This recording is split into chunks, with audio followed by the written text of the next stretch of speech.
بسم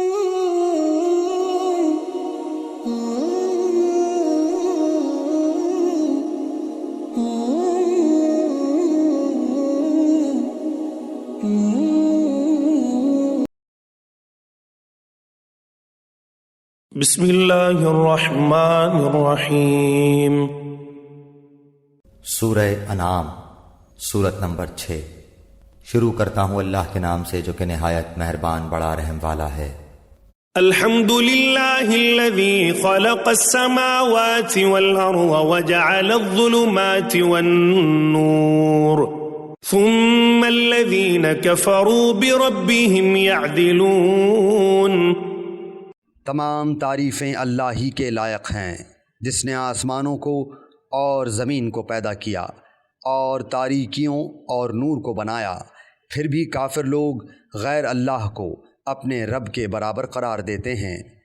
هو الذی خلقکم من طین ثم قضى اجلا وَأَجَلٌ مُّسَمًّى عِندَهُ ثُمَّ أَنتُمْ تَمْتَرُونَ۔ وہ ایسا ہے جس نے تم کو مٹی سے بنایا، پھر ایک وقت معین کیا اور دوسرا معین وقت خاص اللہ ہی کے نزدیک ہے، پھر بھی تم شک رکھتے ہو۔ یعنی ایک میعاد تو ہر انسان کی انفرادی زندگی کی ہے کہ وہ کب تک جیے گا۔ شروع میں تو اس کا علم کسی کو نہیں ہوتا، مگر جب کوئی شخص مر جاتا ہے تو ہر ایک کو معلوم ہو جاتا ہے کہ اس کی عمر کتنی تھی، لیکن مرنے کے بعد جو دوسری زندگی آنے والی ہے وہ کب آئے گی اس کا علم صرف اللہ تعالیٰ کے پاس ہے۔ وَهُوَ اللَّهُ فِي السَّمَاوَاتِ وَفِي الْأَرْضِ يَعْلَمُ سِرَّكُمْ وَجَهْرَكُمْ وَيَعْلَمُ مَا تَكْسِبُونَ۔ اور وہی ہے معبود برحق آسمانوں میں بھی اور زمین میں بھی، وہ تمہارے پوشیدہ احوال کو بھی اور تمہارے ظاہر احوال کو بھی جانتا ہے، اور تم جو کچھ عمل کرتے ہو اس کو بھی جانتا ہے۔ وَمَا تَأْتِيهِم مِّنْ آيَةٍ مِّنْ آيَاتِ رَبِّهِمْ إِلَّا كَانُوا عَنْهَا مُعْرِضِينَ۔ اور ان کے پاس کوئی نشانی بھی ان کے رب کی نشانیوں میں سے نہیں آتی مگر وہ اس سے اعراض ہی کرتے ہیں۔ فَقَدْ كَذَّبُوا بِالْحَقِّ لَمَّا جَاءَهُمْ فَسَوْفَ يَأْتِيهِمْ أَنبَاءُ مَا كَانُوا بِهِ يَسْتَهْزِئُونَ۔ انہوں نے اس سچی کتاب کو بھی جھٹلایا جبکہ وہ ان کے پاس پہنچی، سو جلدی ہی ان کو خبر مل جائے گی اس چیز کی جس کے ساتھ یہ لوگ استہزاء کیا کرتے تھے۔ کفار سے کہا گیا تھا کہ اگر انہوں نے ہٹ دھرمی کا رویہ جاری رکھا تو دنیا میں بھی ان کا انجام برا ہوگا اور آخرت میں بھی ان کو عذاب کا سامنا کرنا پڑے گا۔ کفار ان باتوں کا مذاق اڑاتے تھے، آیت ان کو متنبہ کر رہی ہے کہ جس بات کا وہ مذاق اڑا رہے ہیں عنقریب وہ ایک حقیقت بن کر ان کے سامنے آ جائے گی۔ أَلَمْ يَرَوْا كَمْ أَهْلَكْنَا مِنْ قَبْلِهِمْ مِنْ قَرْنٍ مَكَّنَّاهُمْ فِي الْأَرْضِ مَا لَمْ نُمَكِّنْ لَكُمْ وَأَرْسَلْنَا السَّمَاءَ عَلَيْهِمْ مِدْرَارًا وَجَعَلْنَا الْأَنْهَارَ تَجْرِي مِنْ تَحْتِهِمْ فَأَهْلَكْنَاهُمْ بِذُنُوبِهِمْ وَأَنشَأْنَا مِنْ بَعْدِهِمْ قَرْنًا آخَرِينَ۔ کیا انہوں نے نہیں دیکھا کہ ہم ان سے پہلے کتنی جماعتوں کو ہلاک کر چکے ہیں جن کو ہم نے دنیا میں ایسی قوت دی تھی کہ تم کو وہ قوت نہیں دی، اور ہم نے ان پر خوب بارشیں برسائیں اور ہم نے ان کے نیچے سے نہریں جاری کیں، پھر ہم نے ان کو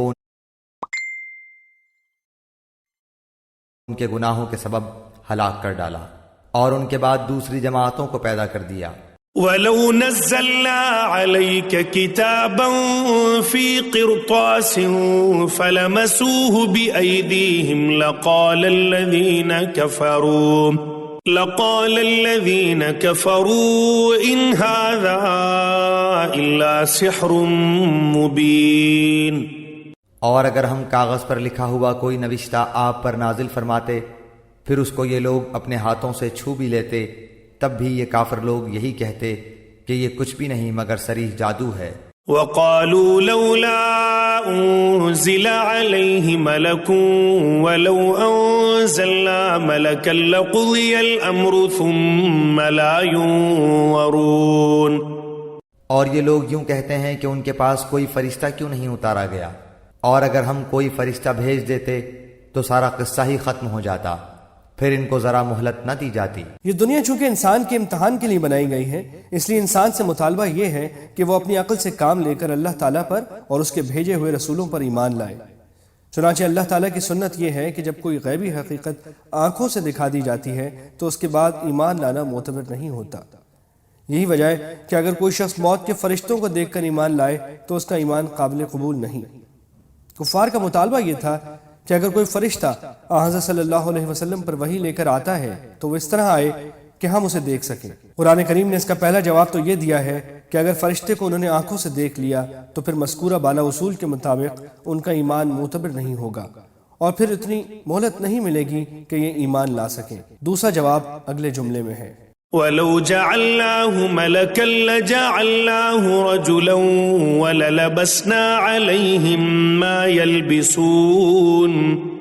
اور اگر ہم اس کو فرشتہ تجویز کرتے تو ہم اس کو آدمی ہی بناتے، اور ہمارے اس فعل سے پھر ان پر وہی اشکال ہوتا جو اب اشکال کر رہے ہیں۔ یعنی اگر کسی فرشتے ہی کو پیغمبر بنا کر بھیجتے یا پیغمبر کی تصدیق کے لیے لوگوں کے سامنے بھیجتے تب بھی اس کو انسانی شکل ہی میں بھیجنا پڑتا، کیونکہ کسی انسان میں یہ طاقت نہیں ہے کہ وہ کسی فرشتے کو دیکھ سکے۔ اس صورت میں پھر یہ کافر لوگ وہی اعتراض دہراتے کہ یہ تو ہم جیسا ہی آدمی ہے، اس کو ہم پیغمبر کیسے مان لیں؟ وَلَقَدِ اسْتُهْزِئَ بِرُسُلٍ مِّن قَبْلِكَ فَحَاقَ بِالَّذِينَ سَخِرُوا مِنْهُمْ مَا كَانُوا بِهِ يَسْتَهْزِئُونَ۔ اور واقعی آپ سے پہلے جو پیغمبر ہوئے ہیں ان کے ساتھ بھی استہزاء کیا گیا ہے، پھر جن لوگوں نے ان سے مذاق کیا تھا ان کو اس عذاب نے آ گھیرا جس کا تمسخر اڑاتے تھے۔ قُلْ سِيرُوا فِي الْأَرْضِ ثُمَّ انظُرُوا كَيْفَ كَانَ عَاقِبَةُ الْمُكَذِّبِينَ۔ آپ فرما دیجئے کہ ذرا زمین میں چلو پھرو، پھر دیکھ لو کہ تکذیب کرنے والوں کا کیا انجام ہوا۔ مشرکین عرب شام کے تجارتی سفر کے دوران سمود اور حضرت لوط علیہ السلام کی قوم کی بستیوں سے گزرا کرتے تھے، جہاں ان قوموں کی تباہی کے آثار انہیں آنکھوں سے نظر آتے تھے۔ قرآن کریم انہیں دعوت دے رہا ہے کہ وہ ان قوموں کے انجام سے عبرت حاصل کریں۔ قُلْ لِمَن مَّا فِي السَّمَاوَاتِ وَالْأَرْضِ قُلْ لِلَّهِ كَتَبَ عَلَى نَفْسِهِ الرَّحْمَةَ لَيَجْمَعَنَّكُمْ إِلَى يَوْمِ الْقِيَامَةِ لَا رَيْبَ فِيهِ الَّذِينَ خَسِرُوا أَنفُسَهُمْ فَهُمْ لَا يُؤْمِنُونَ۔ آپ کہیے کہ جو کچھ آسمانوں اور زمین میں موجود ہے یہ سب کس کی ملکیت ہے؟ آپ کہہ دیجئے کہ سب اللہ ہی کی ملکیت ہے۔ اللہ نے مہربانی فرمانا اپنے اوپر لازم فرما لیا ہے۔ تم کو اللہ قیامت کے روز جمع کرے گا، اس میں کوئی شک نہیں۔ جن لوگوں نے اپنے آپ کو گھاٹے میں ڈالا ہے سو وہ ایمان نہیں لائیں گے۔ وَلَهُ مَا سَكَنَ فِي اللَّيْلِ وَالنَّهَارِ وَهُوَ السَّمِيعُ الْعَلِيمُ۔ اور اللہ ہی کی ملک ہے وہ سب کچھ جو رات میں اور دن میں رہتی ہیں، اور وہی بڑا سننے والا بڑا جاننے والا ہے۔ غالباً اشارہ اس طرف ہے کہ رات اور دن کے اوقات میں جب لوگ سوتے ہیں تو دوبارہ بیدار بھی ہو جاتے ہیں، حالانکہ نیند بھی ایک چھوٹی موت ہے جس میں انسان دنیا سے بے خبر اور بالکل بے اختیار ہو جاتا ہے، لیکن چونکہ وہ اللہ تعالیٰ ہی کے قبضے میں ہوتا ہے اس لیے جب وہ چاہتا ہے اسے بیداری کی دنیا میں واپس لے آتا ہے۔ اسی طرح جب بڑی موت آئے گی تب بھی انسان اللہ تعالیٰ کی قبضہ قدرت میں ہوگا اور وہ جب چاہے گا اسے دوبارہ زندگی دے کر قیامت کے یوم حساب کی طرف لے جائے گا۔ قُلْ أَغَيْرَ اللَّهِ أَتَّخِذُ وَلِيًّا فَاطِرِ السَّمَاوَاتِ وَالْأَرْضِ وَهُوَ يُطْعِمُ وَلَا يُطْعَمُ قُلْ إِنِّي أُمِرْتُ أَنْ أَكُونَ أَوَّلَ مَنْ أَسْلَمَ وَلَا تَكُونَنَّ مِنَ الْمُشْرِكِينَ۔ آپ کہیے کہ کیا اللہ کے سوا جو کہ آسمانوں اور زمین کا پیدا کرنے والا ہے اور جو کہ کھانے کو دیتا ہے اور اس کو کوئی کھانے کو نہیں دیتا اور کسی کو معبود قرار دوں؟ آپ فرما دیجئے کہ مجھ کو یہ حکم ہوا ہے کہ سب سے پہلے میں اسلام قبول کروں اور تو مشرکین میں سے ہرگز نہ ہونا۔ قُلْ إِنِّي أَخَافُ إِنْ عَصَيْتُ رَبِّي عَذَابَ يَوْمٍ عَظِيمٍ۔ آپ کہہ دیجئے کہ میں اگر اپنے رب کا کہنا نہ مانوں تو میں ایک بڑے دن کے عذاب سے ڈرتا ہوں۔ قلب بالحق تعلق وبغير تعلق يبكي يسأل حالكه فأتاه الوحي فأشرك اقرأ اقرأ يا محمد السلام عليك يا رسول الله